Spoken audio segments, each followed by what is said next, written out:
Salut la team, j'espère que vous allez bien. Aujourd'hui on se retrouve pour une nouvelle vidéo dans la série Actualité Oculus ou Actualité Meta. Ça faisait un petit moment que j'avais pas fait de vidéo sur cette série de vidéos là.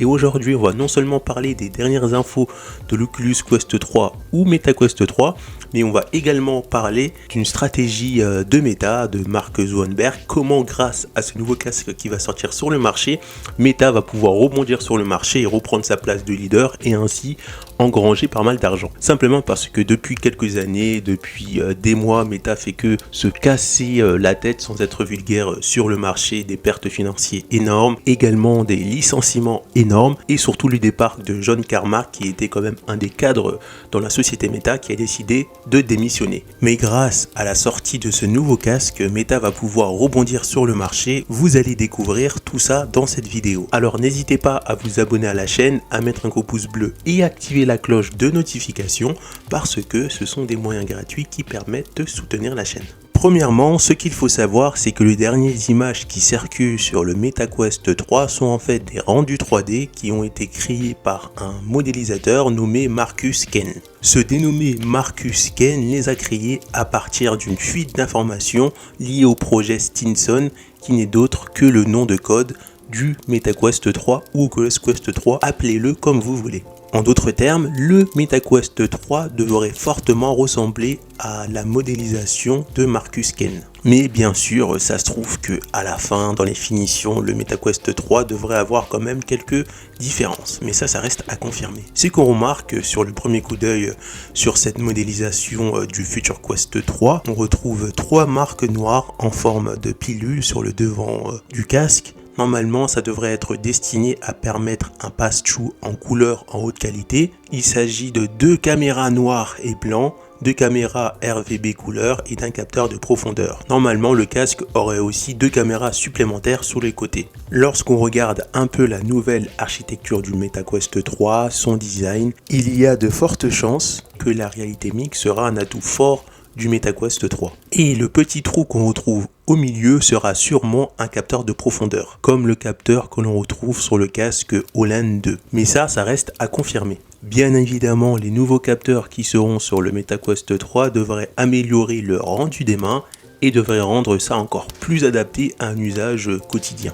Et grâce au design, on peut voir que le MetaQuest 3 sera beaucoup plus léger que le MetaQuest 2.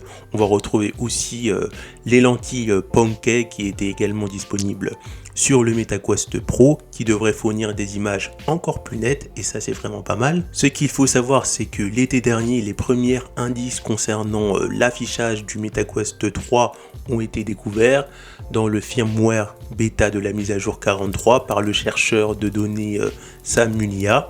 Les lignes de code suggéraient, écoutez bien, le prototype interne utilise un écran LCD avec une résolution de 4128 sur 2208 pixels, ce qui correspond à peu près à 2664 sur 2208 pixels par œil en nombre de pixels. Cela représente tout simplement une augmentation de 30% par rapport au MetaQuest 2. Sam Mulia a également découvert une version 120 Hz dans la configuration d'affichage qui était apparue dans la version 49 du micro-logiciel bêta. En d'autres mots, il suggère que le MetaQuest 3 prendra en charge le taux de rafraîchissement 120 Hz, mais il est possible que le MetaQuest 3 soit capable de prendre un taux de rafraîchissement encore plus élevé. Un autre changement qui est particulièrement intéressant, encore découvert par Sam Mulia, le firmware a eu un changement de nom de code. Le nom de code est Eruca 965. Bien évidemment, le numéro 865 fait référence au processeur qu'on retrouve sur le MetaQuest 2 qui n'est d'autre que le Snapdragon XR2 première génération. Selon Bran Lynch, même si je le prononce très mal, ce changement serait en fait le changement de génération de ce processeur. On aurait donc sur le MetaQuest 3 un Snapdragon XR2 deuxième génération. Qui dit deuxième génération, qui dit beaucoup plus de puissance, qui dit beaucoup plus de rapidité. Et ça serait quand même une véritable révolution dans le marché de la réalité virtuelle pour les casques autonomes capables de lancer des jeux sans avoir besoin d'un ordinateur. Donc ça serait quand même une petite révolution sur ce fameux Quest 3 parce que tous les casques autonomes qui peuvent fonctionner sans ordinateur sont tous sur le Snapdragon XR2 mais première génération. Et dernière information croustillante sur ce nouveau processeur, normalement le XR2 deuxième génération augmenterait de 2,5 fois plus les performances graphiques du CPU ainsi que d'autres améliorations clés, comme la capacité de calcul de l'IA qui sont importants pour la réalité mixte notamment. Une chose qui va décevoir des personnes mais qui est totalement logique, dans ce casque, le MetaQuest 3, on n'aura pas de suivi des yeux. Ça c'est totalement logique parce que qui dit suivi des yeux dit forcément une augmentation de prix. Et si Meta veut rester concurrentiel et fournir un nouveau casque de réalité virtuelle et de réalité mixte abordable au grand public, il ne peut pas se permettre pour l'instant d'incorporer cette technologie. Néanmoins, on retrouvera toujours un réglage de l'IPD, l'écartement des yeux, grâce à une roulette qui sera en dessous du casque. Et pour terminer, on va parler de prix. Donc le MetaQuest 3 devrait arriver d'ici l'automne 2023. Il sera vendu avec des manettes qui sera à peu près comme le Quest 2. Et pour finir, la gamme de prix serait entre 300 et 500 $.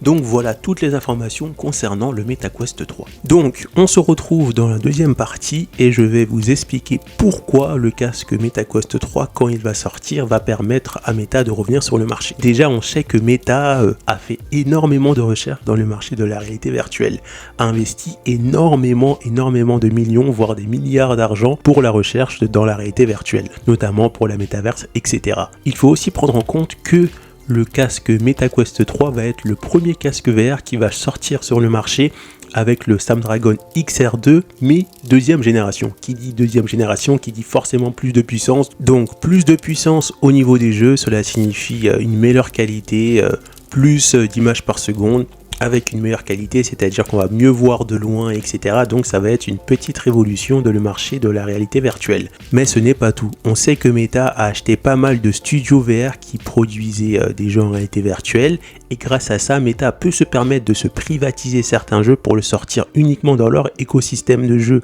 en réalité virtuelle, comme le fait un peu Sony sur les jeux PS5 ou comme le fait un peu Xbox. Donc forcément, cela va être un argument supplémentaire pour acheter leur casque plutôt qu'à d'autres pour avoir les exclus qui vont sortir uniquement dans l'écosystème de Meta. Mais ce n'est pas tout. On sait que Meta produit des casques toujours avec un excellent rapport qualité-prix. Et en fait, si on englobe toutes les choses que je vous ai dit avant, tous les points liés à Meta, ça va faire que l'acheteur va plutôt acheter ce casque VR plutôt qu'un autre pour tous les points positifs que je vous ai dit.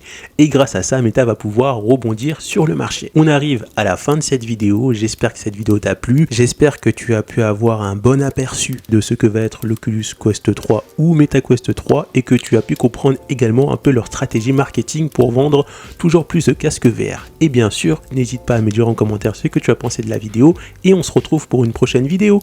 A plus la team! Pour retrouver d'autres vidéos sur l'actualité d'Oculus Facebook, cliquez sur les perles du numérique, après vous êtes abonné bien sûr, rendez-vous dans l'onglet playlist et là cliquez sur la playlist actualité Oculus. Donc pour l'instant avec 9 vidéos, mais au fur et à mesure je rajouterai d'autres vidéos. A plus la team!